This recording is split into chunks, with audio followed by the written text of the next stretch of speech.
What's up guys, it's OliMF here, back for another video, and today I'm going to be explaining why you should play each certain map in PUBG Mobile and what benefits you get from them. Let's get into the video. So I'm going to start off with the big sand map called Miramar. This is the biggest map, and it's got a brand new update, Miramar 2.0, which comes with a huge racetrack through the whole of the map, Golden Morado, which spawns in Hacienda del Patron, and in Picado you can get lots of vending machines which come with energy drinks and painkillers.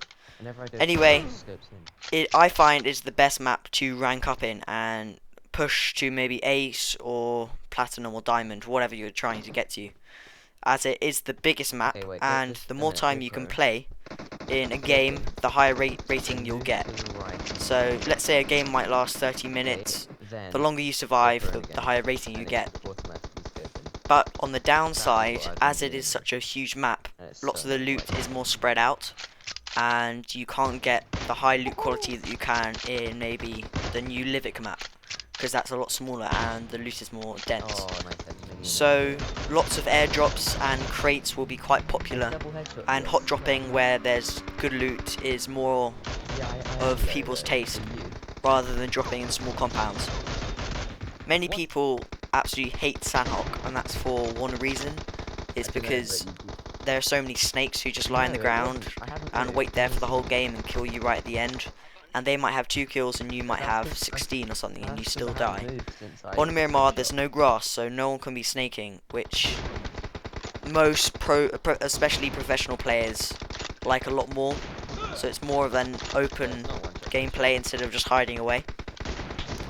And also lots of people love to snipe, so if you're very keen on bolt action snipers and high definition scopes, then definitely go to Miramar, because there's lots of open long battlefields, unlike Erangel where there's lots of trees blocking your shots and stuff. So I definitely recommend going to Miramar if you love sniping.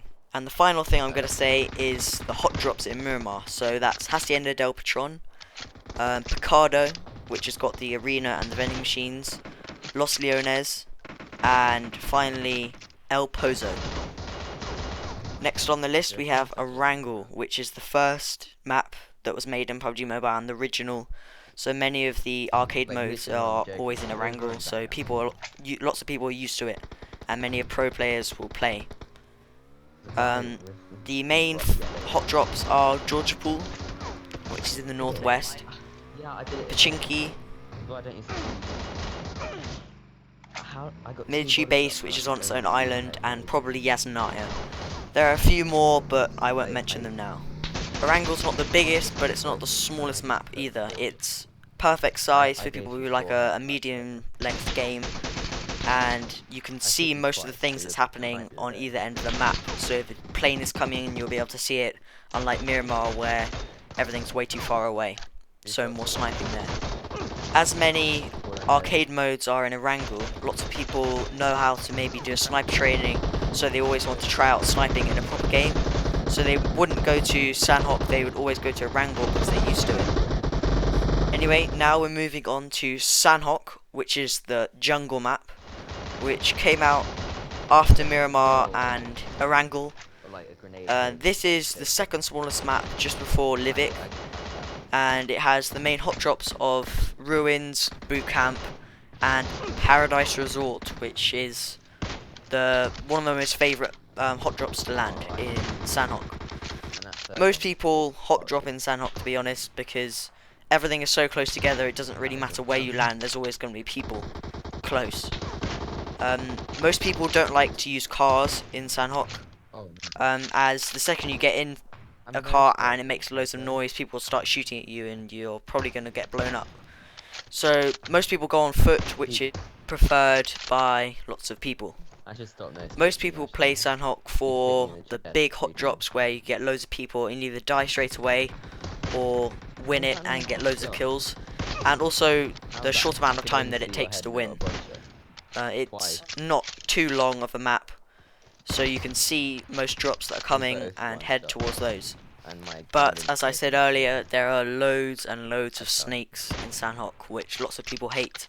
So although you might be getting 20 kills from Boot Camp and Paradise Resort, which all the pro players love, you will probably just get killed by snakes at the end, especially if it's very foggy. That happens a lot. So it's kind of a half-half map. Lots of people like it, lots of people don't like it. Now moving on, we're going to Vikendi. They previously had a Arctic mode in Vikendi which had drones and cool things like that, which lots of people enjoyed, because I don't play much Vikendi, to be honest, and that was quite nice to kind of get to know the map a bit more. But once that's gone, I haven't played it much since, really. I don't know why. There's nothing wrong with the map, it's just I prefer, let's say, Erangel or Miramar. The few times I played this map, I've really enjoyed using the G36C, which is a 5.56 AR, which has the same base damage as the M4 and AUG. So that's quite a lot of fun to have, as it's exclusive to Vikendi. There's also cool snowmobiles and different cars, which blow up quite easily, but it's nice to have a change. It is exactly the same size as Erangel, so travelling around takes about the same time. But I find it's slightly easier to camouflage yourself using like a white suit that I'm wearing right now in my Cheer Park gameplay. The main hot drops are Cosmodrome, Villa, Castle, Cement Factory, and possibly Cantra and Dobro, which are on the sides of the map, so less so. Overall, I think it's the least popular map, so most people won't play it as often as Erangel, but I find it's quite similar to Erangel, to be honest. There are a few secret locations near Podvostor, with like a secret cave where you can find really good loot, but they've slightly buffed that, so the loot isn't as good as it was before, because lots of people knew about it. But overall, I think it's quite similar to Erangel, but just less popular, but I think there's nothing wrong with it. Now, finally, we have the new Livik map, which is the smallest out of all of the 5, and has a 15-minute game at about maximum. So you could get a 12-minute game, let's say, if you get lots of kills, then it's all quite quick. It has a new gun called the MK12, and a new attachment called the barrel extender for SMGs and ARs.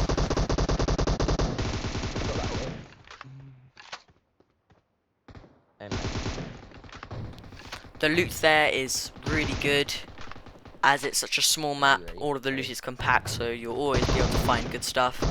8x scopes are almost useless, as it's so small there's hardly any sniping to do, so you'd want like a 4x scope or a 6x. There are new monster trucks that are added in, and they are really cool cars. They never flip over, they have a really cool engine sound, and they float on the water, so you want to kind of have, if the last zone is in the water, you can drive it in and just sit there and shoot people.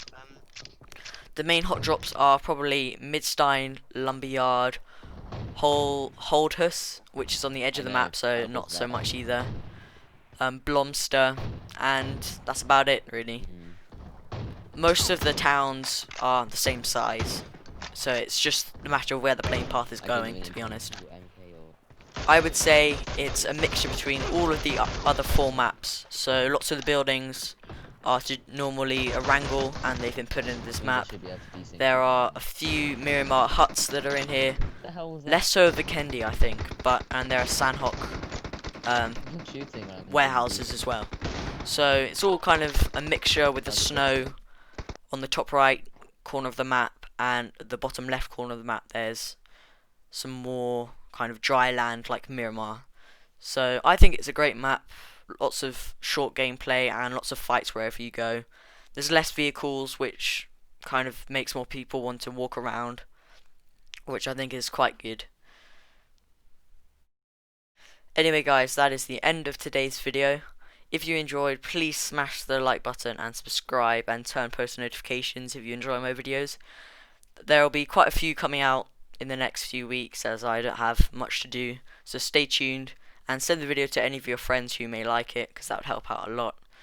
And if you enjoyed this type of video with the background gameplay and me just talking over, then please comment on what I should do next time, and see you in the next one.